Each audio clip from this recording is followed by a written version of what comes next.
Halo guys, sebagai seorang content writer, pernah nggak sih ngerasa bosan keseringan nulis dengan jenis artikel blog yang itu-itu aja? Misalnya jenis artikelnya listicle lagi, tutorial lagi, balik lagi ke listicle, terus aja gitu-gitu doang alias enggak variatif. Nah, mungkin video ini bisa jadi solusi buat kalian.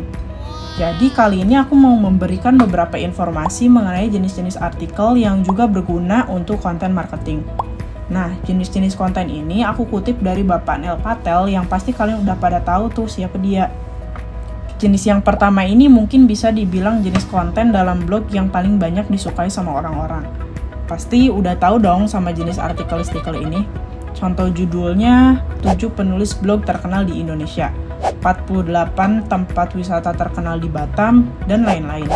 Jenis konten ini juga biasanya semakin menarik kalau listnya semakin banyak. Cara bikin artikelnya juga gampang. Paragraf awal sebagai pembuka atau introduction-nya, kemudian list poin-poin yang jadi topik utama, dan di akhir berikan kesimpulan.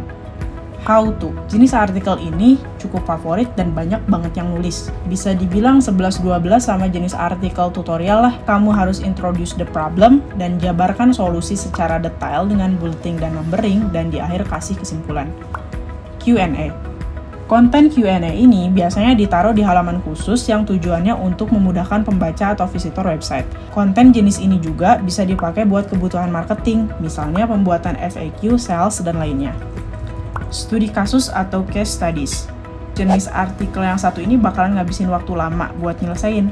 Udah macam nulis karya ilmiah atau skripsi gitu deh, karena membutuhkan banyak data yang real. Kamu harus menjelaskan kasus yang bakalan dibahas. Kemudian kamu mulai bereksperimen dengan data-data yang ada, kasih lihat hasil eksperimennya, ya udah kesimpulannya kayak gimana, dan tambahin deh call to action di bagian akhir. Aku kutip dari web karinov.co.id yang juga salah satu klienku. Izin kutip ya mas, contoh kasusnya adalah studi kasus SEO melalui backlink. Diawali dengan definisi backlink, kemudian performa dan pengaruh backlink itu sendiri, dan di akhir ada kesimpulan beserta call to action untuk menggunakan jasa karinov.co.id. Jenis testimoni ini simple banget, ya contohnya kayak gini nih. Terima kasih tukangkonten.com udah bantu pembuatan video untuk kebutuhan channel YouTube kami dengan harga terjangkau ya. Atau yang lagi ngehits kayak gini nih. Ini sambalnya kurang pedas, tapi overall enak banget gue. Begitu masuk ke muncung aku ini tuh kayak langsung Parah gue, kalian harus coba karena aku udah repeat order di sini kayak 45 kali. Interview. Apapun topik artikel yang mau kamu tulis, pasti punya public figure atau expertnya di masing-masing bidang. Kalau bahasan kamu tentang bahasa Inggris, kamu bisa interview Sasha Stephenson sebagai native speaker. Jenis konten ini menurutku lebih cocok buat dijadiin video sih dibandingin bikin artikel. Review produk.